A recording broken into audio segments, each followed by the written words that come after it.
हिमायत इसका रण क्षेत्र मानव का मस्तिष्क, यह है वाक युद्ध था, प्रचारात्मक युद्ध, कूटनीतिक युद्ध, अलग अलग नामों से हम पुकार सकते हैं। इसको वाक युद्ध कह सकते हैं, प्रोपोगंडा वार प्रचारात्मक युद्ध कह सकते हैं, डिप्लोमेटिक वार कूटनीतिक युद्ध कह सकते हैं। इस प्रकार के युद्ध को शीत युद्ध कहा जाता है। भिन्न भिन्न विद्वानों ने इसकी एक प्रिसाइज निश्चित परिभाषा देने की कोशिश की है। भारत के विद्वान हुए हैं एक एमएस क्या है झील मिला था तन ऐसुआ बढ़ा देता चार जावा स्टेबलाइजर आ गया तू मिला जुला परिभाषा दी गई परिभाषा है। इसके बाद केपीएस मेनन का नहीं झील मिला था बहुत बड़े बढ़िया वही बढ़वे नहीं फूल तो बा भारतीय राजनीति में शीत युद्ध दो पद्धतियों, दो गुटों, दो राज्यों के मध्य करके एक वेस्टर्न थिंकर है, वो कहते हैं परमाणु युद्ध में शीत युद्ध एक ऐसी तनावपूर्ण युद्ध है, इसमें एक ऐसी तनावपूर्ण स्थिति है जो शस्त्र युद्ध से कुछ परे हटकर, शस्त्र युद्ध नहीं है, उससे परे हटकर। लुई हालेकर के विद्वान हुए हैं जो कहते हैं शीत युद्ध परमाणु युद्ध से एकदम भिन्न किंतु उससे अधिक भयानक युद्ध। ये इतना भयानक है कि परमाणु युद्ध भी इसके मुकाबले में कुछ भी नहीं है। वस्तुतः यदि हम कंक्लूड करें, वस्तुतः शीत युद्ध वास्तविक युद्ध नहीं है, अपितु युद्ध का वातावरण है, एक तरह का वार लाइक एटमॉस्फेयर हमेशा बना है। इस शीत युद्ध के यदि हम लक्षण या विशेषताएं देखने की कोशिश करें, एक एक पर यदि हम दृष्टिपात करें, तो पहली विशेषता यह है कि शीत युद्ध दो सिद्धांतों का ही नहीं अपितु दो सत्या।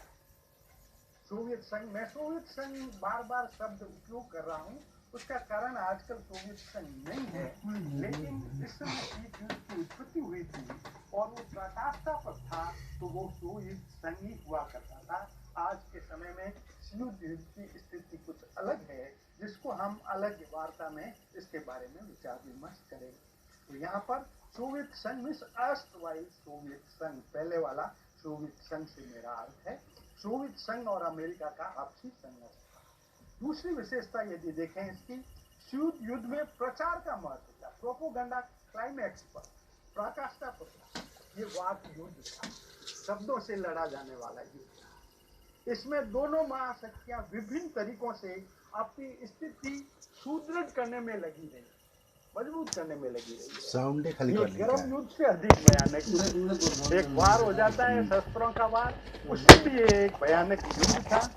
इससे मस्तिष्क में युद्ध के विचारों का प्रश्न देने वाला युद्ध था। मनुष्य के मस्तिष्क में लड़ा जाने वाला है वो ये।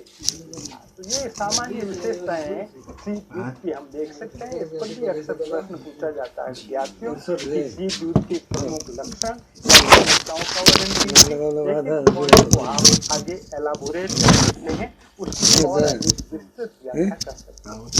इसके बाद हम शीत युद्ध की प्रकृति देखेंगे, नेचर क्या है इसकी। बहुत लंबी चौड़ी प्रकृति नहीं है, ये एक प्रकार का शस्त्रों से लड़ा जाने का युद्ध नहीं बल्कि डिप्लोमेटिक वार है और महत्वपूर्ण रूप में इसका उद्देश्य एक दूसरे को कमजोर करने में इस शीत युद्ध का प्रयोग होता है। कमजोर करने का तात्पर्य है हर दृष्टि से, वैदेशिक संबंधों में, मित्रों की दृष्टि से, अन्य दृष्टि से एक दूसरे को कमजोर करना। क्या कारण रहे शीत युद्ध के दुनिया में कि द्वितीय विश्व युद्ध के बाद शीत युद्ध अस्तित्व में आया अंतर्राष्ट्रीय राजनीति में। द्वितीय महायुद्ध के बाद दो देशों की शिकायतें ही मूल रूप से शीत युद्ध की उत्पत्ति का कारण। मैंने पहले बताया विद्यार्थियों आपको कि अमेरिका और सोवियत रूस दोनों सेकेंड वर्ल्ड वार एक गुट के रूप में लड़े थे, लेकिन युद्ध के दौरान ही इनके बीच में मतभेद हो गए और युद्ध की समाप्ति के बाद ये मतभेद बहुत उग्र हो गए, जिसका परिणाम ये है कि शीत युद्ध के रूप में ये अंतर्राष्ट्रीय राजनीति की एक महत्वपूर्ण घटना है हमारे सामने आती है। इसके अलावा इसकी उत्पत्ति के अनेक कारण रहे, जो प्रमुख कारण हम गिना सकते हैं सबसे पहला कारण जो हिस्टोरिकल रीजंस, ऐतिहासिक कारण इसका हो सकता है। आपको शायद जानकारी है विद्यार्थियों, 1917 की सोवियत रूस में बोल्शेविक क्रांति हुई और इस बोल्शेविक क्रांति का परिणाम यह था कि सोवियत रूस में जो जारशाही थी, राजाओं का शासन था, वो समाप्त होकर के वहां साम्यवाद स्थापित हो। और इसे लिपि लिपि हूँ करता है। ब्रिटेन ने 1924 में तथा अमेरिका ने उसे 1933 में मान्यता दी। किसको? नई सरकार, सोवियत रूस की साम्यवादी सरकार को 24 और 1933 में है वो ब्रिटेन और अमेरिका ने इसको मान्यता प्रदान की। तो 1917 में काफी समय लगाया मान्यता देने में, ये भी मतभेद उदय होने का है एक कारण रहा है। दूसरा जो प्रमुख कारण है, जो बहुत ही महत्वपूर्ण कारण है, द्वितीय मोर्चे के प्रश्न, क्योंकि द्वितीय विश्व युद्ध बहुत फैला हुआ था और उसमें दुनिया के अधिकांश देश अपनी हिस्सेदारी निभा रहे थे, तो कई मोर्चे थे। द्वितीय विश्व युद्ध के दौरान रूजवेल्ट जो अमेरिकी राष्ट्रपति हुआ करते थे, चर्चिल जो कि ब्रिटिश प्रधानमंत्री थे, ने यूरोप में दूसरा मोर्चा नहीं खोला। सोवियत रूस चाहता था कि आप भी अटैक करें इस तरफ यूरोप में, लेकिन उन्होंने दूसरा मोर्चा नहीं खोला, जिससे कि सोवियत रूस से एक अलग थलग पड़ गया और युद्ध का पूरा दायित्व है यूरोप में उसके ऊपर है आ गया। इसके अतिरिक्त युद्ध समाप्त होने के बाद उनके उद्देश्यों में अंतर आ गया, जहां पर अमेरिका, ब्रिटेन, फ्रांस ये पूंजीवाद का विस्तार करना चाहते थे, प्रचार प्रसार करना चाहते थे, जबकि सोवियत रूस है वो साम्यवाद का प्रचार प्रसार करना चाहता था। तो इनमें आपसी मतभेद हो गए। इसके अतिरिक्त सोवियत संघ द्वारा याल्टा समझौते की अवहेलना, 1945 में याल्टा सम्मेलन हुआ था और संयुक्त राष्ट्र की स्थापना में आपने पढ़ा होगा विद्यार्थियों, इस याल्टा सम्मेलन का अपने आप में विशेष महत्व है। ये संयुक्त राष्ट्र की स्थापना की दिशा में एक महत्वपूर्ण कदम है।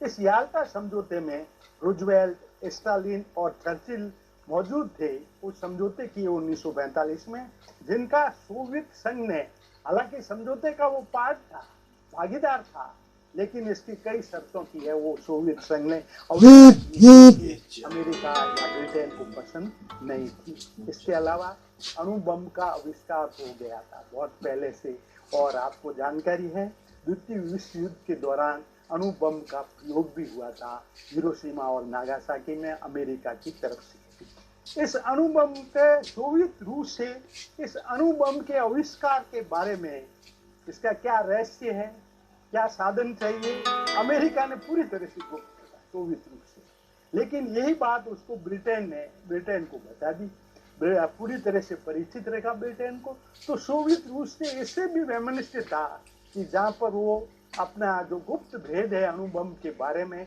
वो ब्रिटेन से शेयर कर रहा है, पर सोवियत रूस से शेयर नहीं कर रहा है। इसके अलावा सोवियत संघ द्वारा अमेरिका विरोधी प्रचार अभियान, एक तरह से अभियान के रूप में इन्होंने शुरू कर दिया था। युद्ध की समाप्ति से पूर्व ही अमेरिकी नीतियों के विरुद्ध सोवियत समाचार पत्रों में आलोचनात्मक लेख है वो प्रकाशित होने लगे, कई एडिटोरियल आने लगे, कई समाचार आने लगे जो कि अमेरिका को बिल्कुल भी पसंद नहीं थे। इसके अतिरिक्त पश्चिम की सोवियत विरोधी नीति थी और प्रचार अभियान था, जहाँ सोवियत रूस है अमेरिका और इन देशों का प्रतिकार कर रहा था, इनके विरोध में वक्तव्य दे रहा था। तो ये देश भी है वो सोवियत रूस के विरुद्ध है वो प्रचार कर रहे थे। एक बहुत ही महत्वपूर्ण घटना है जो आपने पढ़ी भी होगी कहीं न कहीं, बर्लिन की नाकेबंदी। बर्लिन पे दोनों आधिपत्य चाहते थे युद्ध के बाद, सोवियत रूस भी चाहता था पूरी तरह से और अमेरिकी गुट, अमेरिका, फ्रांस इत्यादि ये देश भी चाहते थे। तो बर्लिन शहर की जो कि जर्मनी में है वो नाकेबाजी कर दी गई थी और बहुत तनाव हो गया था उनको, और अल्टीमेटली है बर्लिन का विभाजन हुआ, सोवियत पूरे जर्मनी का विभाजन हुआ ईस्ट और वेस्ट जर्मनी के बीच में। और कई वर्षों के पश्चात जो बर्लिन की दीवार खींची गई थी बर्लिन में शहर में, वो दीवार है ढही और दोनों देश एकीकृत हो गए। लेकिन इसमें भी दोनों के बीच में तनाव या वैमनस्य है वो बहुत अधिक बढ़ा है। संयुक्त राष्ट्र की स्थापना हो गई थी और संयुक्त राष्ट्र की स्थापना के बाद जो भी संयुक्त राष्ट्र के सामने विचार विमर्श के लिए कोई विषय लाया जा रहा था, सोवियत रूस बार बार उसके ऊपर विटो का प्रयोग करके उनको कार्य रूप में परिणित करने या किसी भी प्रकार का निर्णय में पहुंचने में बाधा पैदा कर रहा था विटो के रूप में, जो भी अमेरिका इत्यादि को बिल्कुल भी पसंद नहीं था। फिर शक्ति संघर्ष आपस में होना, प्रधानता के लिए संघर्ष फॉर सुप्रीमेसी, प्रधानता के लिए संघर्ष होना अनिवार्य है, स्वाभाविक है। जब दो बराबर गुट है, वो शक्तिशाली कौन है ये सिद्ध करने की कोशिश करें तो उनमें संघर्ष होना स्वाभाविक है।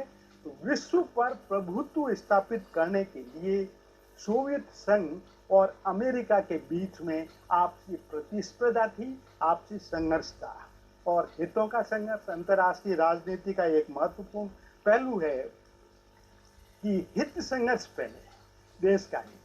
तो अमेरिका का हित इस बात में था कि साम्यवाद का प्रचार प्रसार न हो दुनिया में, जबकि सोवियत रूस का हित इस बात में था कि साम्यवाद का दुनिया में प्रचार प्रसार हो। तो इन हितों को लेकर के दोनों में टकराव हुआ और इन सब कारणों की परिणति शीत युद्ध है वो अस्तित्व में आया, जो कि लंबे समय तक है वो विद्यमान रहा। अब यदि हम इसका क्या प्रभाव रहा है सामान्यतः ये उदय के कारण देखे हमने, अंतर्राष्ट्रीय राजनीति पर शीत युद्ध का प्रभाव किस प्रकार से रहा है, अंतर्राष्ट्रीय राजनीति को कहाँ तक प्रभावित किया है।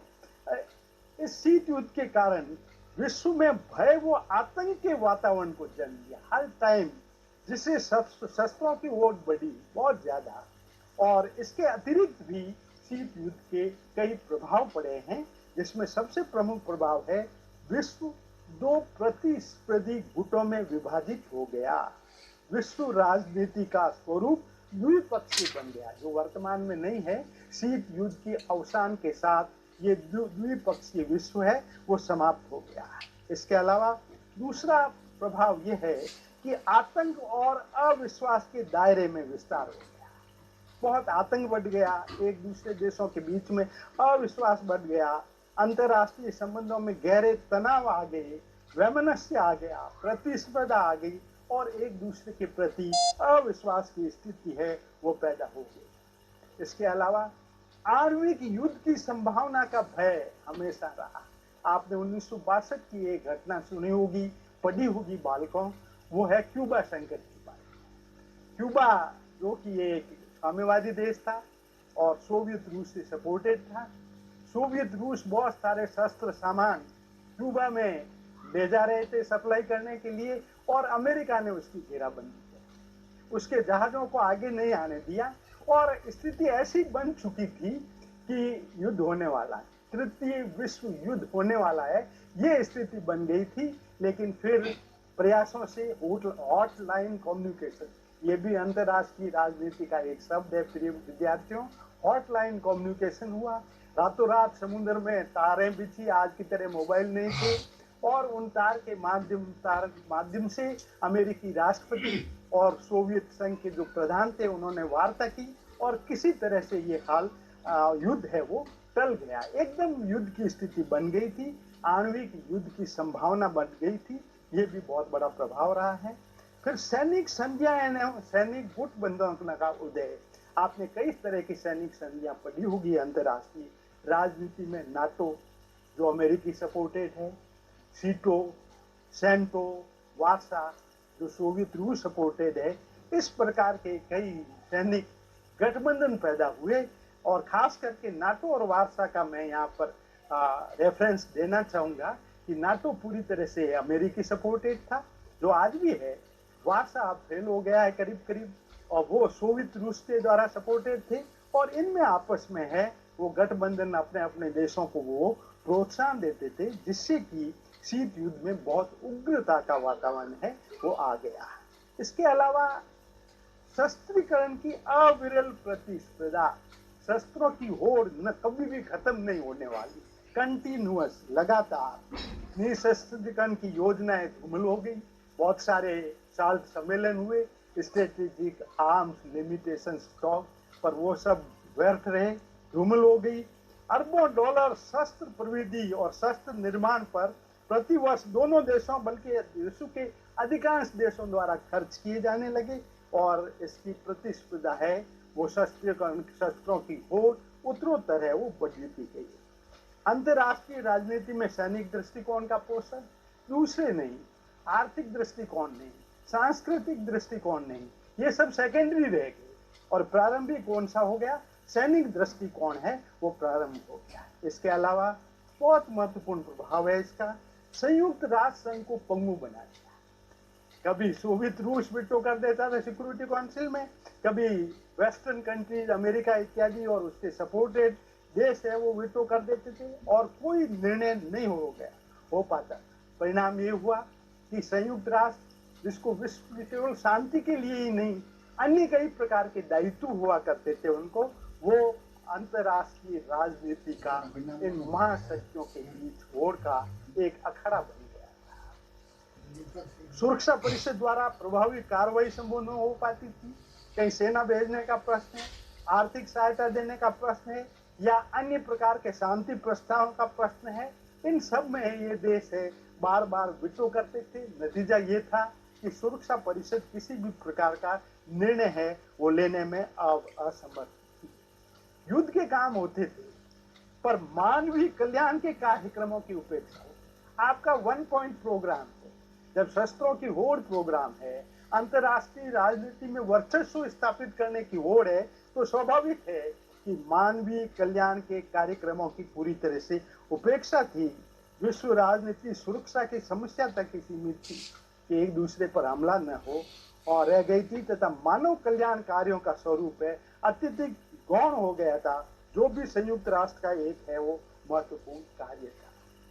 ये सब जो प्रभाव हमने देखे प्रिय विद्यार्थियों, ये सब इसके नकारात्मक प्रभाव, नेगेटिव इफेक्ट थे। ये मतलब नहीं है कि केवल शीत युद्ध के नकारात्मक प्रभाव ही पड़े, इसके पॉजिटिव इफेक्ट, सकारात्मक प्रभाव भी हमें दिखाई देते हैं। सबसे बड़ा सकारात्मक प्रभाव हम गिना सकते हैं, बता सकते हैं, वो है गुट निरपेक्ष आंदोलन को प्रोत्साहन मिला। गुट निरपेक्ष आंदोलन को आप जानते हैं विद्यार्थियों, या पढ़ा होगा या पढ़ेंगे अवश्य आप। जब दुनिया पूरी 2 गुटों में विभाजित हो गई तो कुछ देश ऐसे थे जो थर्ड वर्ल्ड कंट्रीज कहलाते थे, तृतीय विश्व युद्ध। इन सब ने मिलकर के ये तय किया कि न तो हम सोवियत रूस के गुट में सम्मिलित होंगे, न अमेरिकी गुट में सम्मिलित होंगे, बल्कि अपना एक अलग तीसरा गुट लेकर रखेंगे जिसको कि गुट निरपेक्ष आंदोलन कहा जाता है। और पंडित जवाहरलाल नेहरू, मार्शल टीटो, आपने नाम सुना होगा, इन सब ने और मिस्र के राष्ट्रपति कर्नल नासर मिलकर के गुट निरपेक्ष आंदोलन को प्रोत्साहन दिया। संभवतया यदि शीत युद्ध नहीं होता तो ये गुट निरपेक्ष आंदोलन नहीं होती। तीसरी दुनिया का एक महत्वपूर्ण जो संगठन है, जो कि उपनिवेशवादी आज से सही मायनों में मुक्ति इनका उद्देश्य था और कई देश मुक्त भी हो गए, तो सकारात्मक प्रभाव सबसे महत्वपूर्ण हम ये गिना सकते हैं कि इससे गुट निरपेक्ष आंदोलन का उदय हुआ। और आज भी गुट निरपेक्ष आंदोलन की अपनी एक प्रासंगिकता है। आज भी वो विश्व में अपनी प्रभावी भूमिका अंतर्राष्ट्रीय राजनीति में निर्वाह कर रहा है। और संयुक्त राष्ट्र इत्यादि संगठन है जिसमें कि नंबर गेम्स होता है सब, उसमें इस गुट निरपेक्ष देशों की है एक महत्वपूर्ण भूमिका है। इसके अलावा दूसरा सकारात्मक प्रभाव ये रहा है शांतिपूर्ण सह अस्तित्व को प्रोत्साहन। ये क्या है, लिव एंड लेट लिव, आपने सुना, जियो और जीने दो, इसको शांतिपूर्ण सह अस्तित्व कहा जाता है। हम अपने अंतर्राष्ट्रीय विवादों का हल युद्ध के माध्यम से नहीं करेंगे, शांतिपूर्ण तरीकों से करेंगे। तो दुनिया में जो शांतिपूर्ण सह अस्तित्व का सिद्धांत आया है, खास करके विदेश नीति में, उसका बहुत बड़ा श्रेय इस शीत युद्ध को जाता है।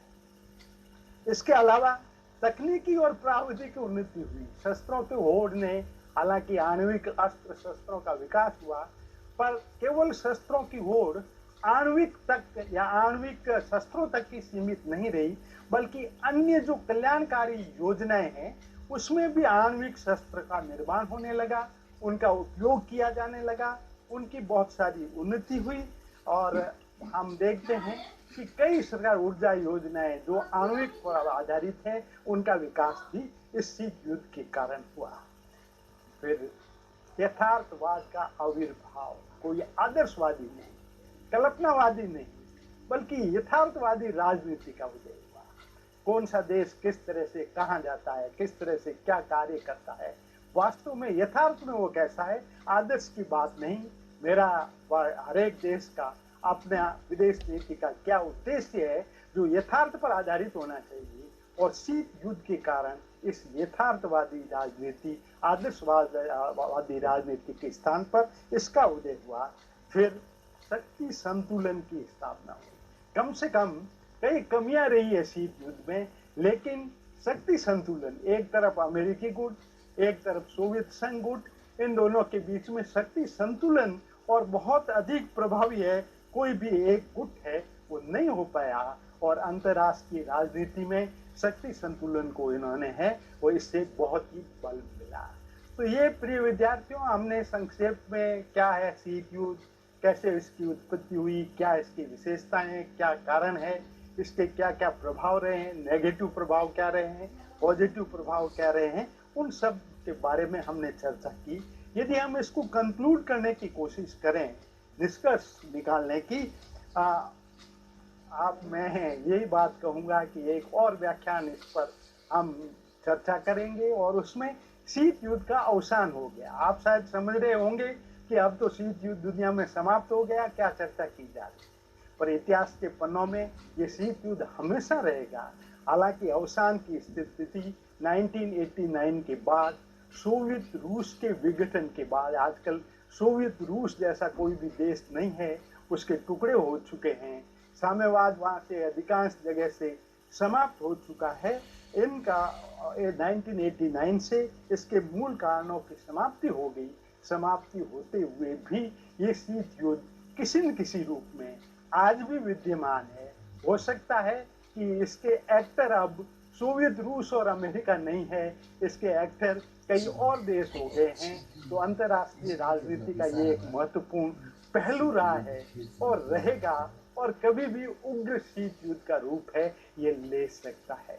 मैं समझता हूँ इस 20-25 मिनट की वार्ता में मैंने आपको शीत युद्ध की मूल बातों के बारे में जानकारी मैं दे पाया हूँ, आपके लिए उपयोगी होगी। मैं चाहूँगा कि आप इस वार्ता तक सीमित नहीं रहें, अपने ज्ञान को और अभिवृद्ध करें।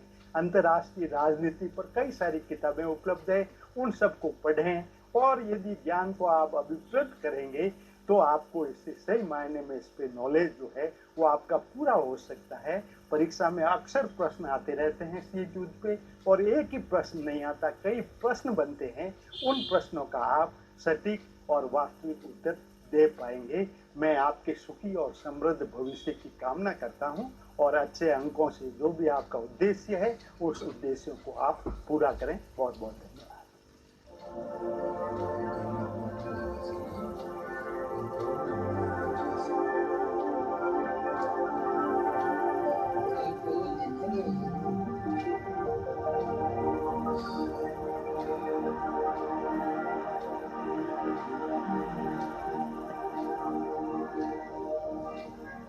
प्रिय विद्यार्थियों, इससे पहले हमने शीत युद्ध की सामान्य स्थिति, शीत युद्ध की उत्पत्ति के कारण, शीत युद्ध का प्रभाव, इन सब पर चर्चा की थी।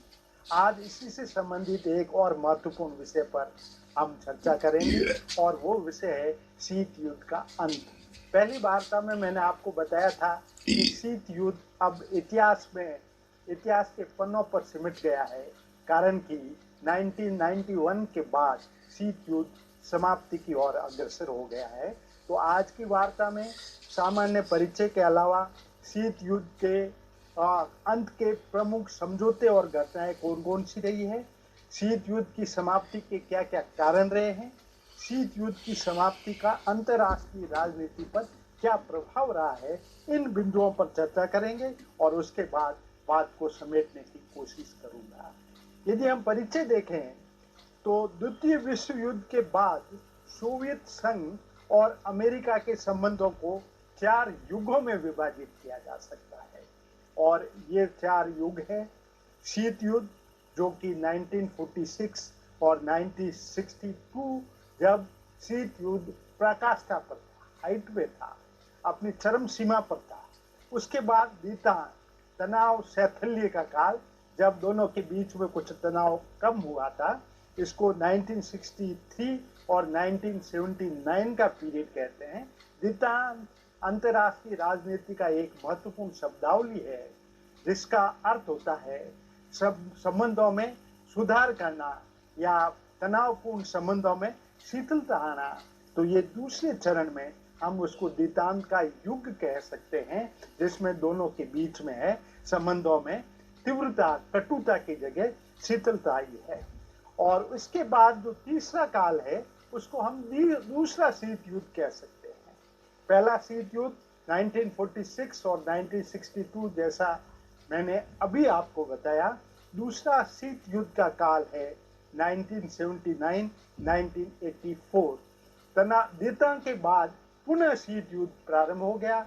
दोनों देशों के बीच संबंधों में तनाव आ गए तथा चौथा जो काल है अमेरिका और सोवियत रूस के संबंधों का, और सबसे महत्वपूर्ण काल है वो है शीत युद्ध का अंत।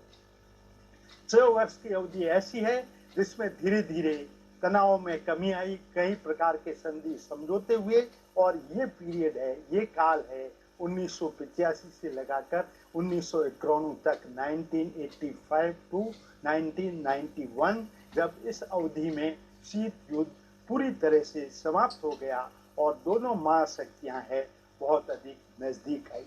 ये दो महाशक्तियां अमेरिका और सोवियत संघ के बीच 1962 में, जिसका संकेत मैंने पहली वार्ता में आपको दिया था, क्यूबा संकट जब आया था, प्रेक्षास्त्र शस्त्रों की सप्लाई का जो क्यूबा में सोवियत रूस द्वारा किए जाते हैं संकट आया था और तृतीय विश्व युद्ध की अवस्था बन गई थी।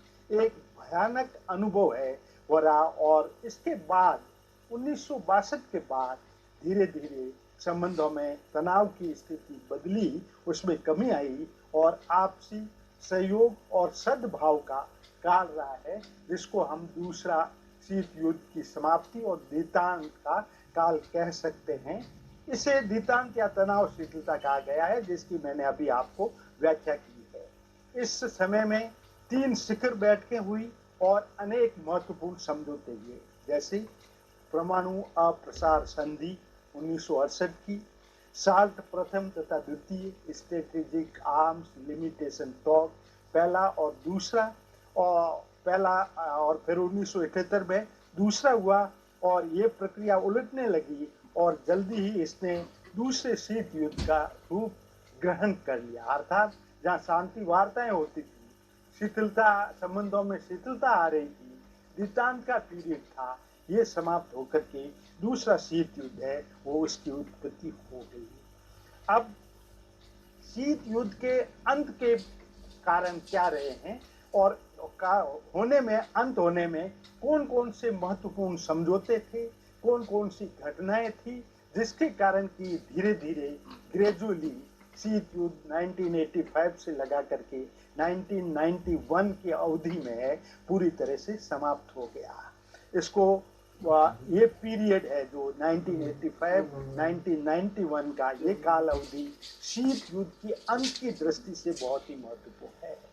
सोवियत संघ और अमेरिकी संबंधों में इसको ऐतिहासिक सीमा चिन्ह कहा जा सकता है। ये एक बहुत बड़ा माइलस्टोन है दोनों संबंधों के बीच में है ये पीरियड 1985 और 1991 का। 1985 में अमेरिकी विदेश मंत्री जॉर्ज शुल्ट्ज और सोवियत विदेश मंत्री आंद्रे ग्रामोको की मुलाकात एक शुभ संकेत सिद्ध हुई। कई लंबे समय के बाद वो दोनों मिले और इन विदेश मंत्रियों के वार्ता का परिणाम ये हुआ कि इन्होंने गोर्बाचोव और रीगन के बीच शिखर सम्मेलन जो कि नवंबर 1985 में हुआ था उसके लिए आधार तैयार कर दिया।